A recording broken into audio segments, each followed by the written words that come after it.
Okay. What I suggest, we have discussed many different topics here. We've got a couple of minutes left, and what I suggest is that we do a final round of the table, and that we that you all share a little bit. Well, what are your takeaways? What are the things that you still wanted to share with the people in the panel and that are following us on this in this web conference?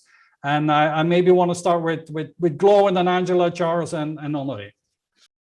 Yeah, look, I take away that the challenges are unique to every SP out there. I mean, listening to everybody here chatting, we hear a lot of the same questions, but one's path to innovation might be different than another. And I think the next 2 to 3 years are going to be very telling in terms of who are the incumbents of the future, because everything is a little bit different than it was even 18 months ago. So I'm just really excited to continue to learn from everybody here, to continue to take the questions we get, and to visit our customers and prospects and share what we're learning and learn from you as well. So this to me was very enlightening, and it was really a pleasure to meet everybody here. So thanks for the opportunity. Thank you, Glo. Angela, what are your takeaways, or what is it that you would still like to bring from the BT point of view to this conversation?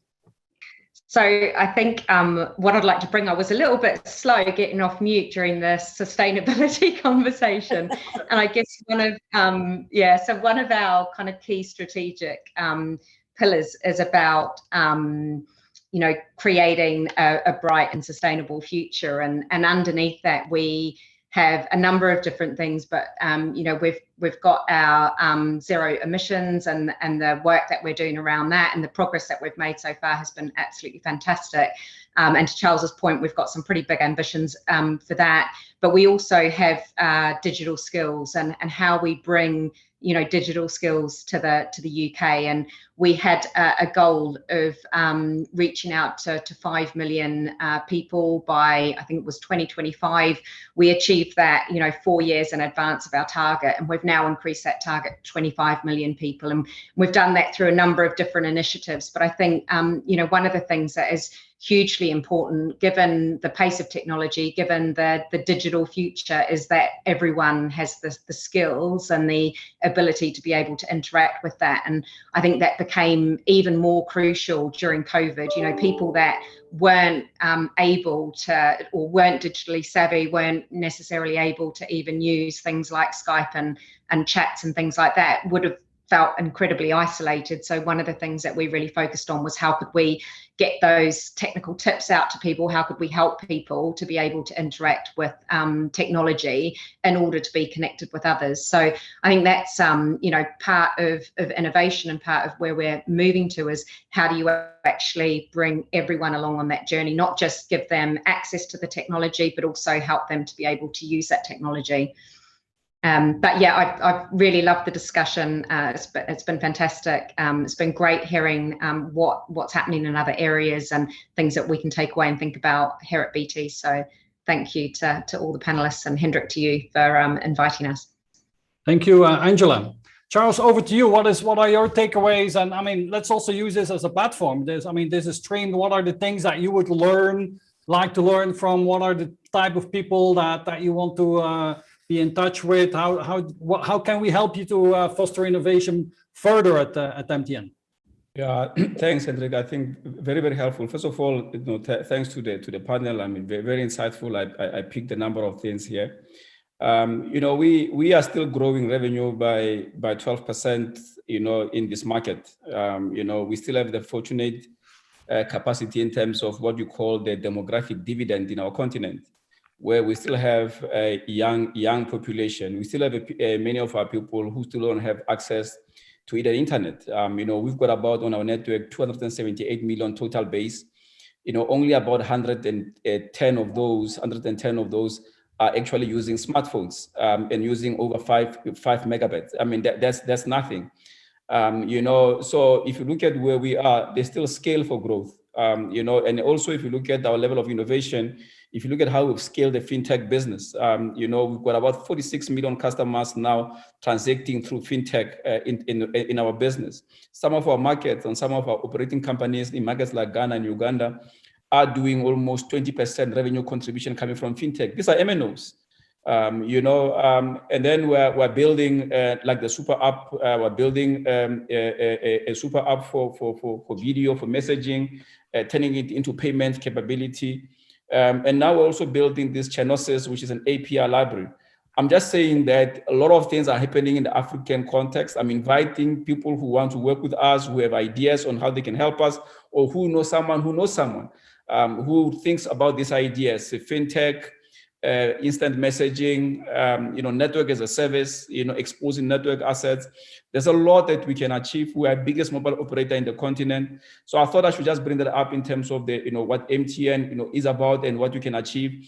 And I think, where you can help us and continue to help us, Hendrik, is engagement with people who have done these things, or people who have the same passions, or different, entities who do fintech and who can do better than us, partnerships. While constantly exploring ways of how to strike global partnerships and find people who can be able to help us.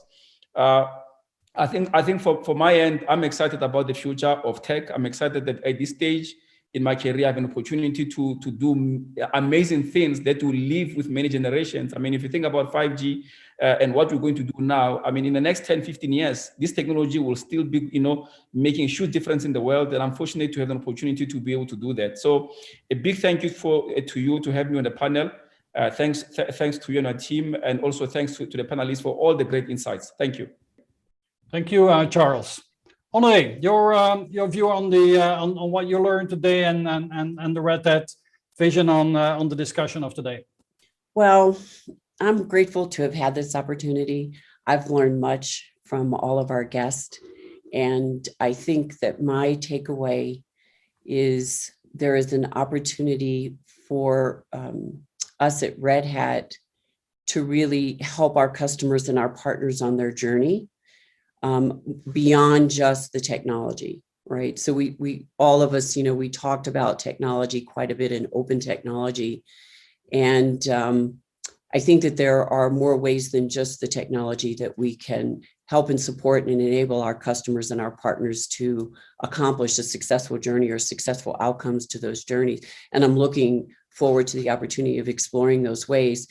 My other takeaway is that open technology and open culture, and maybe at the core of that is open source, can be challenging and oftentimes even intimidating. And I think that that's another area where, we can certainly help our customers and partners along the journey of what they're trying to accomplish. And then lastly, I think my takeaway is I'm really excited and inspired by the amazing ideas and accomplishments of our guests here and their companies and the work that they're doing and what they're delivering into the marketplace and into the community. It's been a great positive experience. I'm really jazzed now to go out and try to do some great things myself, today and beyond. So congratulations to all of you as leaders for your success, your thought leadership, your contribution. Just a great experience for me, and I appreciate it, and I certainly appreciate your being here, Hendrik, to help facilitate this on our behalf. Yeah, it was a pleasure. I mean, I've like all of you, I've learned a lot. I've learned what smart potatoes are. I mean, who could have imagined? So that's a very cool thing. I also like to draw your attention that we and now I'm going to spoil it, that we have had almost 2 hours conference, and we didn't mention the pandemic. I mean, that was the first since 15 months. So I'm so happy for that. So no, thank you to all of you. I'd like also to thank our team behind the scenes that have been contributing and working hard to make all of this happen. Thank you, Honoré and Red Hat and Intel for making this possible. Glow from Matrixx Software, Angela from BT, Charles from MTN, and Koen, who was with us on video, for contributing to all of this.